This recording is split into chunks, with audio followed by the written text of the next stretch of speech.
চলে আসছে আমরা 7 এর প্রশ্ন। প্রশ্নটা বলেছে যদি x = 1/2 - √3 হয় তবে প্রমাণ করো এটা সমান ওটা। তো সহজ প্রশ্ন কিছু নেই প্রশ্নের মধ্যে। প্রথমত আমরা x = 1/2 - √3 কে একটু হর নিরসন করে নিই। করণ নিরসন আমরা সবাই জানি সাইন চেঞ্জ করে উপরে নিচে গুণ করে দাও। এটা a plus b * - square a square - b square হবে।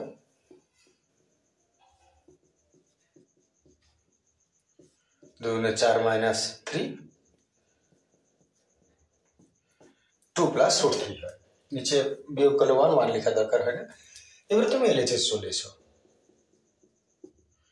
এলএচএস 1/x - 2 প্লাস 1 এটা। আচ্ছা x এর মান বসাও। x এর মান 2 প্লাস √3 2 প্লাস √3 মাইনাস 2। আবার এখানে x এর মান বসে 2 প্লাস √3 মাইনাস √3। ঠিক আছে না? যতটা কাটাকাটি যাচ্ছে কাটো। ইহা ইহা গেল, ইহা ইহা গেল। এবারে লসাও করো 2 √3 উপরে 2 * 1 = 2 প্লাস √3 * 1 = √3। আচ্ছা √3।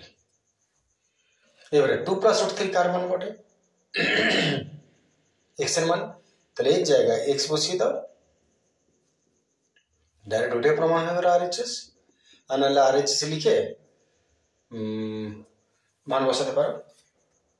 চলে আসছে পরের প্রশ্ন। জলামতি প্রশ্ন ছিল।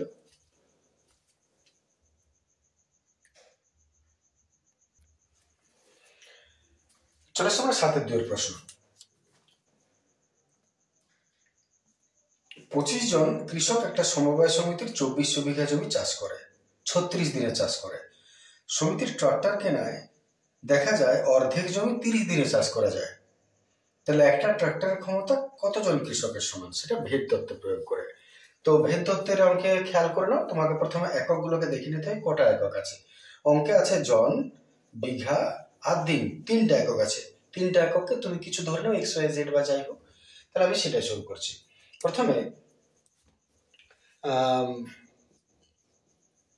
ধরি জনসংখ্যা x, বিঘা হলো y, আর দিন সংখ্যাকে আমি z ধরে নিলাম। যে কোনো তুমি ধরো 3টাকে। এবারে ভাষাগুলো একটু দেখে নি। বলেছে 25 জন কৃষক 2400 বিঘা জমি 36 দিনে করতে পারে। তাহলে x হচ্ছে 25 জন, y হচ্ছে বিঘা 2400 বিঘা, আর z হচ্ছে 36 দিন। এটা একটা কথা বলেছে। আর একটা কথা বলছে, এটা প্রথম ক্ষেত্র।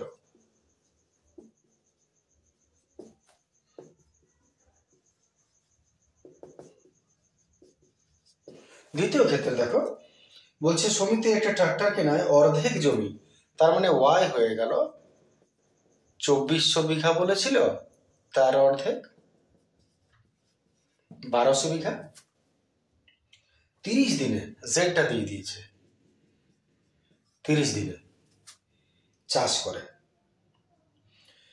তাহলে কজন লাগবে তোমাকে এখান থেকে বার করতে হবে কজন। প্রশ্ন বলেছে একটা ট্রাক্টর মানে কটা শ্রমিক, কটা কৃষক।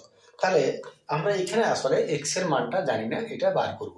এই এক্স এর মান যেটা, ওইটা একটা ট্রাক্টর সমান এতগুলো কৃষক হবে। তাহলে এবার তুমি এক কাজ করো, সম্পর্ক নির্ণয় করো। এক্স ওয়াই জেড এর কি সম্পর্ক পরস্পরের সঙ্গে। জনসংখ্যার সঙ্গে দিন সংখ্যা, দিন সংখ্যার সঙ্গে বিঘা কি সম্পর্ক। প্রথমে জনসংখ্যার সঙ্গে বিঘা আসছে মনে করো।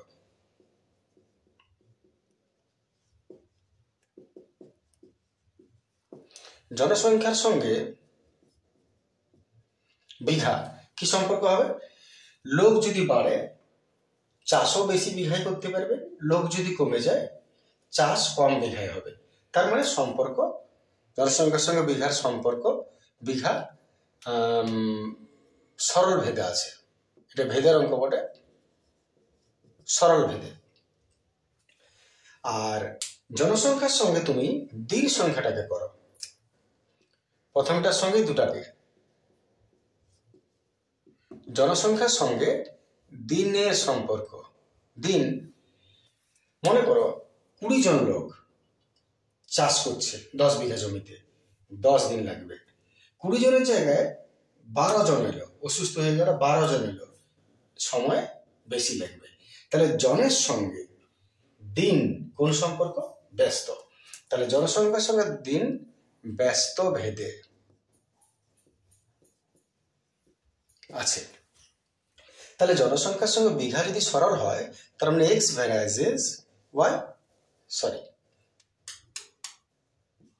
X varies Y. আর জনসংখ্যার সঙ্গে যদি বিঘা দিন হয় ব্যস্ত, তার মানে এক্স ভ্যারাইজেস জেড। ঠিক আছে, sorry mistake, great mistake, 1/z ব্যস্ত বলেছে। তাহলে এইবারে একটা ইকুয়েশন এটা পেলাম, একটা ইকুয়েশন এটা পেলাম। এবার এটাকে যৌগিক ভেদ করে দাও। এতএব যৌগিক ভেদে পাই এই দুটোকে একটাই, আর এইটা ইন্টু এইটা, নিশ্চয়ই গুলো তো জানা জিনিস। এবারে ভ্যারাইজেস তুলে দাও। এতএব এক্স সমান K into Y K Y by Z. ঠিক আছে, এখানে কে হলো অশূন্য ভেদ ধ্রুবক, ভাষাগুলো তো নিশ্চয়ই জানা আছে। আচ্ছা, এইবারে আমরা ইকুয়েশনে আসি। প্রথম ক্ষেত্রে এতে এই তিনটা ইকুয়েশন, এটা যেখানে এক্স 25, ওয়াই 24, জেড 36, এতে মানটা বসাচ্ছি।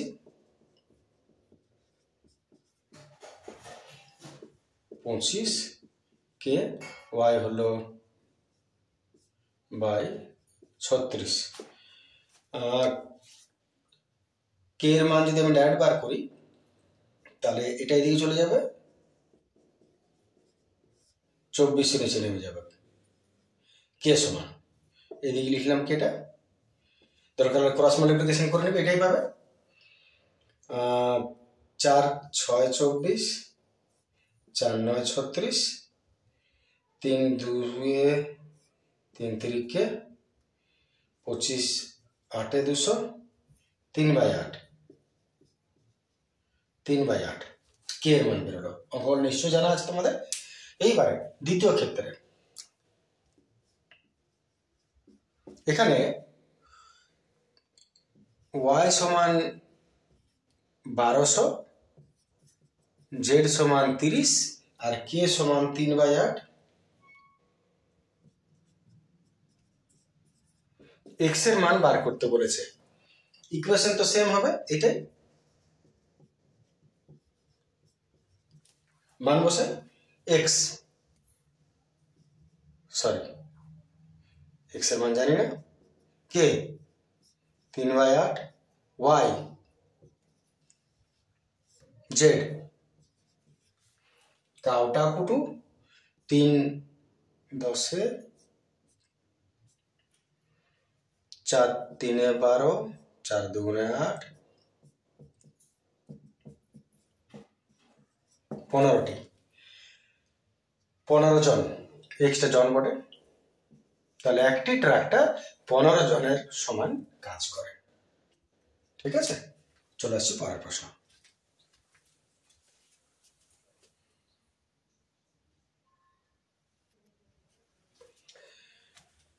চলে আসছে আমরা 8-এর 1-এর প্রশ্ন। 8-এর 1-এর প্রশ্ন যেটা দিয়েছে সেটা এই টেক্সট পেপারে 212 পাতার 8-এর 2-এর অঙ্কটা বটে। সেম টু সেম প্রশ্ন আমি করে দিয়েছি, 212 পাতায় দেখে নাও, ওইখানে পেয়ে যাবে। আর যে 2-এরটা 8-এর 2-এর প্রশ্নটা কোথাও ভুল আছে, কারণ AB = BC এরকম হবে না, এটা হবে না। দ্বিতীয়ত আরেকটা কি কথা, সমানুপাতে আছে, প্রমাণ করতে বলেছে A - B সঙ্গে D/D আর C - D B/D। সমানুপাতে প্রমাণ করা মানে প্রথমটার সঙ্গে শেষের গুণফল আর মাঝের দুটোর গুণফল সমান দেখাতে হবে, তাহলে সমানুপাতে হলো। এখানে ডি একাই আছে, এরকম ভাবে হবে না, তাই জন্য কোথাও মিস্টেক আছে। চলে আসছে আমরা 12 প্রশ্ন।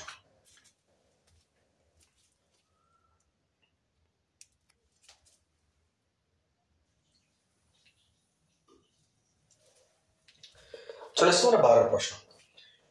12 প্রশ্নটা অদ্ভুত লাগলো দেখে, বেশ মজার প্রশ্ন, সহজ একদম সাধারণ প্রশ্ন, কিন্তু অদ্ভুত অঙ্কটা। যিনি লিখেছেন তিনি বেশ লিখেছেন। দেখো প্রথমত প্রশ্নের মধ্যে লক্ষ্য করো, দু জায়গাতেই sin 65 ঢুকে আছে। আমি এই জিনিসটা প্রথমে দেখলাম, দুটোতে sin 65 ঢুকে আছে। তাহলে দুটোতে যদি একই জিনিস থাকে, যে কোনো অঙ্কে আগে কমন চলে যায়। তুমি এই দুটোকে টেনে হিঁচড়ে বার করে দাও প্রথমে। অঙ্কটা যেই করেছেন বেশ মজার অঙ্ক করেছেন। তাহলে এই দুটোকে বার করে নাও। কি রইলো তোমার হাতে? sin 43 আর এখানে tan 25, তেমনি এখানে cot 65 আর এখানে cos 47 বাই নিচে cos 65, আর এইটা 1 মাইনাস cos স্কয়ার থিটা কি হয় তুমি মনে করে দেখো, sin square theta plus cos square theta 1 হয়। তাহলে যদি cos পাঠিয়ে দাও তাহলে sin square theta 1 minus cos square theta হয়। তাহলে 1 মাইনাস cos স্কয়ার থিটা মানে sin স্কয়ার থিটা, থিটা মানে 43 ডিগ্রি হবে। ঠিক আছে না? আচ্ছা, এইবারে এটা যেমন আছে থাক, এইগুলো একটু লক্ষ্য করা যাক। দেখো তুমি 43 আর 47 যোগ করলে 90 হয়, আর 65 আর 25 যোগ করলে 90 হয়। এই ধরনের অঙ্কটা তোমরা করেছো যে দুটো যোগ করলে যদি 90 হয়, একটাকে অন্যটা মাইনাস করে নেওয়া হয়। মানে আমি বলতে চাইছি এই দুটোকে এখন রেখে দিই আমি, sin 43 tan 25। এবারে এটাকে চেঞ্জ করো, cot 65কে আমি 90 মাইনাস বাদ বাকিটা কত হয় 25 লিখতেই পারি। 90 থেকে 25 গেলে 65 হয়। cosকেও আমি এরকম 90 মাইনাস 47 থেকে 90 বাদ গেলে কত হয় 43 লিখতেই পারি, কারো কিছু বলার নেই, কারণ বিয়োগ করলে 47 হয়। এবং মনে করে দেখো এরকম অঙ্ক যে যদি 43 আছে ওটাকে 43 করে নেবো, এইরকম আর কি অঙ্ক করলে নিয়মগুলো হয়। বাই cos 65 আর সাইনে দেখো স্কোয়ার রুট খেয়ে ফেললো, পড়ে রইল sin 43। আচ্ছা, আরেকটা এগুলো যাক, sin 65 যেমন আছে থাক, sin 43 tan 25 cot 90 minus theta tan theta, তাহলে tan theta cos 90 minus theta sin theta, cos 90 minus theta sin theta, cot 90 minus theta tan theta। আর নিচে যা আছে cot 65 sin 43। আচ্ছা, আরেকটা এগুলো যাক, sin 65। এখানে লক্ষ্য করো sin 43 tan 25, sin 43 tan 25 কি হবে? এটা সেই এবি আর এবি, একটা এবি আর একটা এবি যোগ করলে কি হয় 2ab। তাহলে এখানেও এবি আর এবি যোগ করলে 2ab হয়। তাহলে এখানে যদি যোগ করে দাও তাহলে হলো 2 sin 43 tan 25। দুটাকে যোগ করলে একই জিনিস দুবার তাহলে যোগ করলাম 2 লিখে দিলাম। এটা দেখো ভালো করে তাহলে বুঝতে পারবে।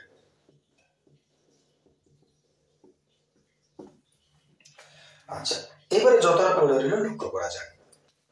এবারে যেটা পড়ে রইল sin 43 চলে গেল। আর এবারে কি করা যায়, এখানে একটা 2 আছে, sin 65 আছে, tan 25 আছে, এখানে cos 65 আছে। এবারে 2টাকে আমি একটু সামনে এনে দিচ্ছি, ঝামেলা থেকে বাদ দিলাম। sin বাই cos কি হয় 10 হয়। তাহলে sin by cos tan 65, sin by cos tan 65। তো এইখানে এইটা বা এইটা হলো, আর এইখানে একটা পড়ে আছে tan 25। আচ্ছা, আর একটু 65 আর 25 মিলিয়ে 90 হয়। তাহলে আরেকবার বুদ্ধি, এটা রেখে দিলাম। এটাকে 90 মাইনাস 65 লিখতে পারি, কারো কিছু বলার নেই, বিয়োগ করলে 25ই হয়। আচ্ছা, নিচের অংশ দেখতে পাওয়া যাচ্ছে পরিষ্কার। এইবারে শেষ কাজ, two tan 65 tan 90 minus theta কি হয় কট থিটা। আন্দাজ করতে পারছো কত মজার অঙ্কটা? টু টেন 65 আর কট মানে 1/10, কট মানে 1/10, 10 10 চলে গেল, 2 1 2। এইটা হলো গিয়ে অ্যান্সার। মজার অঙ্ক ছিল না? চলে আসছে পরের প্রশ্ন।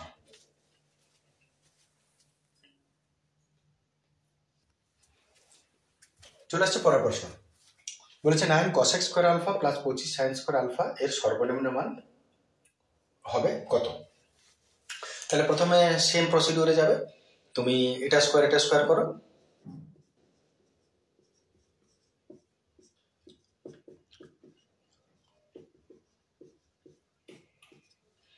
এবারে স্কয়ার প্লাস বি স্কয়ারের ফর্মুলা ভাঙছে,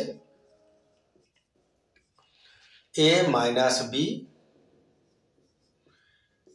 তার whole square plus 2 A B, দেখে নাও, এ মাইনাস বি তার whole square plus 2 A B. আচ্ছা, প্রথমত পূর্ণবর্গ রাশির মান, যে কোনো পূর্ণবর্গ রাশির মান 0 হয়, তাহলে এটা 0 হয়ে গেল। আর এটা হলো 3 দুগুণে 6, 6 5, 3 দুগুণে 6, 6 5 30, কসেক আছে, সরি কসেক আছে, আর সাইন মানে 1/cosec, মানে এরা কেটেই যাবে, সমান কত হলো 30, এর সর্বনিম্ন মান 30। আর এখানে লিখে দিবে যেহেতু এটার জন্য, যেহেতু যে কোনো পূর্ণবর্গ রাশির সর্বোচ্চ মান, এখানে 0টা সর্বোচ্চ মান 0, তাই হোল স্কয়ারের জায়গায় আমি 0 লিখতে পারি আর কি। ব্যাস, এটাই হবে আমাদের উত্তর। চলে আসছে পরের প্রশ্ন।